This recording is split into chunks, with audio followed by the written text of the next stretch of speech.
हरे कृष्णा, राधे राधे। एक बाबरी गोपी के हृदय की करुण पुकार, कोई तो बताए। प्राण प्यारे, आने के लिए अवकाश नहीं था तो समाचार तो भेज सकते थे। तुम्हारे ध्यान में यह बात क्यों नहीं आती कि वहाँ प्रेमियों की क्या दशा होगी।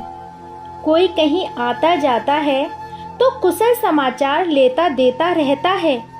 तुम तो ऐसा व्यवहार कर रहे हो मानो तुम कभी ब्रिज में रहे ही नहीं हो।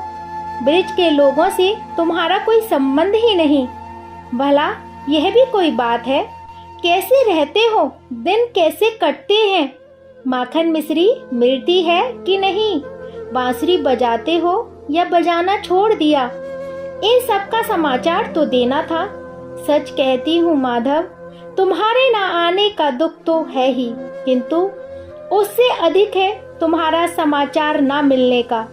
हम भले ही विरह अग्नि में जला करें, किंतु तुम सब प्रकार से प्रसन्न रहो। तुम्हारे मस्तक पर विषाद की एक हल्की रेखा तक न झलके, हम लोगों की यही कामना है। प्यारे कान्हा, आखिर तुमने ऐसी निठुरता किस लिए धारण की है? कुछ समझ में नहीं आता। तुम्हारी मर्यादा का ध्यान करके मैं वहां नहीं आती और तुम समाचार भेजते नहीं, तब कैसे बनेगा?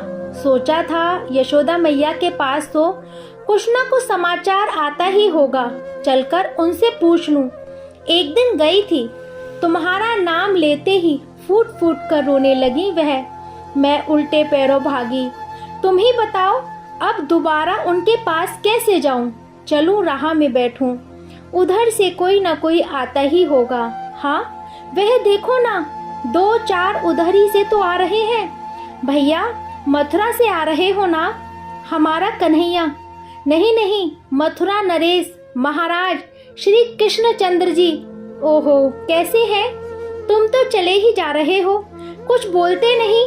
अरे भाई, तुम में से कोई तो बोले, बड़े गवार जान पड़ते हो। मैं पूछती हूँ, तुम मुस्कुराते हो। जाओ भाई, मत बोलो। आज साधारण से साधारण जीव भी मेरा उपहास कर सकता है। समय की बात है, और क्या कहूँ। ओहो, कबूतरों का एक दल उधर से ही उड़ा जा रहा है। इनके लिए तो वही रुकावट नहीं, ये अवश्य ही राजभवन के आले अलमारी में बैठकर मोहन को देखते रहे होंगे।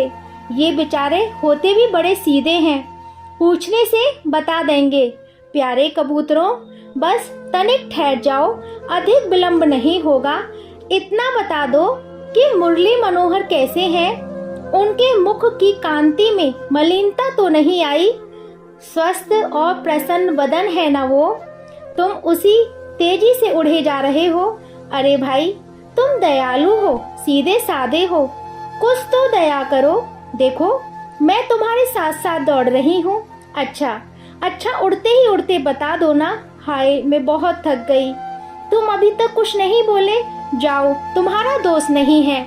मथुरा नगरी ही ऐसी है, जो भी एक बार वहाँ चला जाता है, निर्दयता उसकी संगिनी हो जाती है। जब प्रेम स्वरूप रस की खान दया सागर हमारे श्याम सुंदर ऐसे हो गए, तब तुम तो पक्षी ही ठहरे। ओहो, शरीर में ठंडी हवा लगी, सारी थकावट मिट गई, रोमांच हो आया। अरे, वह तो मथुरा से आ रही है, तभी तो इतनी सुखप्रद है। कन्हैया के अंगों का स्पर्श करके आई है ना। ओहो, कैसी शीतल है। एरी प्यारी हवा, इतना सुख तूने दिया। कहीं कन्हैया के विषय में भी कुछ सुना देती तो तेरा बड़ा उपकार मानती। मुझे बिना उनके कुशल समाचार के यह सुख सुहाता नहीं। बोल दे बहन, कुछ कह दे। हाय, यह भी कुछ नहीं बोलती। अब किससे पूछूं? ओहो, मेरे श्याम सलोने कन्हैया, कैसे हो? कोई तो बताए। चेतनाहीन होकर गोपी लुढ़क जाती है और उसकी करुण पुकार हृदय से निकलती है। कन्हैया कन्हैया पुकारा करेंगे, लताओं में ब्रिज की गुजारा करेंगे। अगर रूठ जाए वो हमसे बिहारी, तो चरण पकड़ उनको मनाया करेंगे। कन्हैया कन्हैया पुकारा करेंगे, लताओं में ब्रिज की गुजारा करेंगे। एक बाबरी गोपी के हृदय की करुण पुकार। जय जय श्री राधे श्याम।